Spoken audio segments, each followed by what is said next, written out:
আমাদের লক্ষ্য একটাই, আমাদের উদ্দেশ্য একটাই। আমরা স্বপ্ন দেখতে চাই না, আমরা পরিকল্পনা গ্রহণ করতে চাই, যেই পরিকল্পনা বাস্তবায়িত হলে দেশের মানুষের উপকার হবে। আমরা পরিকল্পনা গ্রহণ করতে চাই, যেই পরিকল্পনা বাস্তবায়িত হলে দেশ সামনের দিকে এগিয়ে যাবে।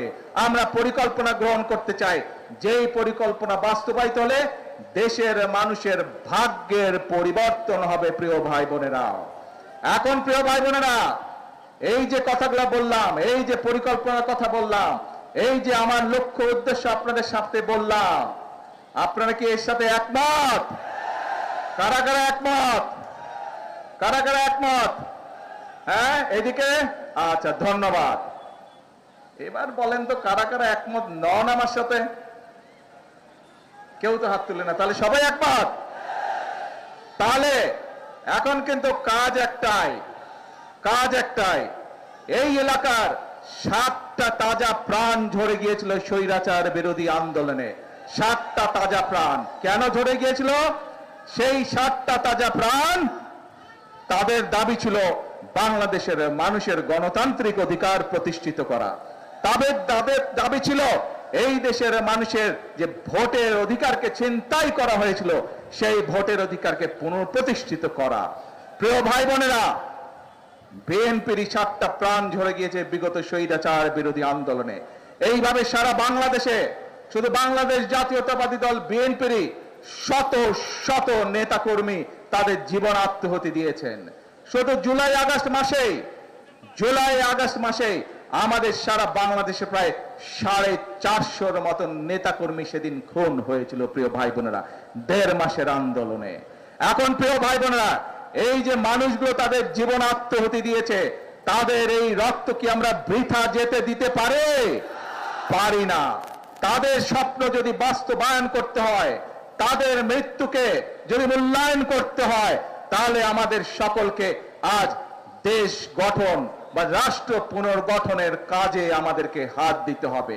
যদি আমরা ইনশাআল্লাহ খাল খনন সমাপ্ত করতে পারি, যদি বাংলাদেশের মানুষের ঘরে ঘরে মায়েদের হাতে ফ্যামিলি কার্ড পৌঁছে দিতে পারি, যদি বাংলাদেশের সকল কৃষক ভাইদের হাতে কৃষক কার্ড পৌঁছে দিতে পারি, যদি বাংলাদেশে আমরা বৃক্ষরোপণ অভিযান সেটি যদি আমরা সমাপ্ত করতে পারি, যদি বাংলাদেশের প্রত্যেক জায়গায় যেখানে যেখানে প্রয়োজন আমাদের তরুণ সমাজকে আমরা শিক্ষিত করে, তরুণ সমাজকে আমরা টেকনিক্যাল ট্রেনিং দিয়ে বিদেশে কর্মসংস্থানের জন্য প্রেরণ করতে পারি, দেশে কর্মসংস্থানের ব্যবস্থা করতে পারি, তাহলেই প্রিয় ভাই বোনেরা একমাত্র সেই শহীদদের আত্মত্যাগের মর্যাদা দেওয়া সম্ভব হবে।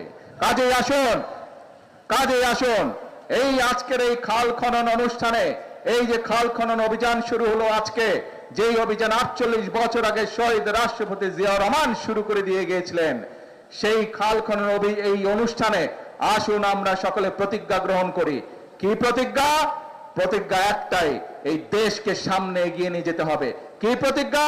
প্রতিজ্ঞা একটাই, দেশের মানুষের ভাগ্যের পরিবর্তন করতে হবে। এবং আল্লাহ রাব্বুল আলামিন কোরআন শরীফে বলে দিয়েছেন, যে জাতি নিজেদেরকে সাহায্য করে আমি তাকে সাহায্য করি। প্রিয় ভাই বোনেরা, এই খাল যদি খনন না করি, কৃষক ভাইরা কি পানি পাবে না। কাজে খাল খনন করলে কৃষক ভাইরা পানি পাবে। ঠিক একইভাবে আমরা যদি কাজ করি, হাতে হাত মিলিয়ে কাজ করি, বাংলাদেশের 20 কোটি মানুষের 40 কোটি হাত, এই 40 কোটি হাত যদি নেমে আসে, এই 40 কোটি হাত যদি একসাথে কাজ করা ধরে, ইনশাআল্লাহ বাংলাদেশকে আমরা পৃথিবীর বুকে একটি মর্যাদাশীল রাষ্ট্রে পরিণত করতে সক্ষম হব। আজকের এই অনুষ্ঠানে, এই খাল কাটা অনুষ্ঠানে আসুন এটিই আমাদের প্রতিজ্ঞা হোক, এটিই আমাদের শপথ হোক যে আমরা করব কাজ সবার আগে। এটি হোক আমাদের প্রতিজ্ঞা। আছেন নাকি আমার সাথে? কারা কারা আছেন আমার সাথে দেশ গড়ার কাজে? আলহামদুলিল্লাহ।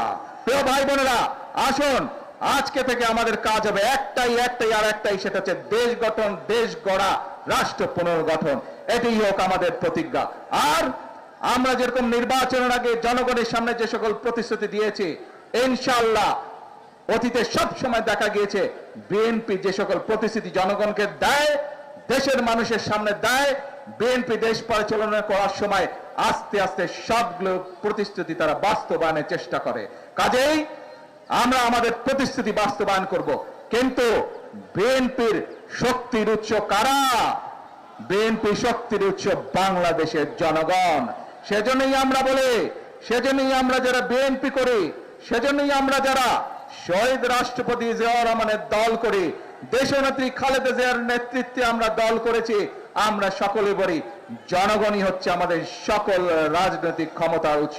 প্রিয় ভাই বোনেরা, আপনাদের শক্তি হচ্ছে আমাদের শক্তি, আপনাদের সমর্থন, আপনারা যতক্ষণ আমাদের পাশে থাকবেন, আপনাদের সমর্থন যতক্ষণ থাকবে, আমাদের দেশ করার কাজ ইনশাল্লাহ চলতে থাকবে, চলতে থাকবে, চলতে থাকবে।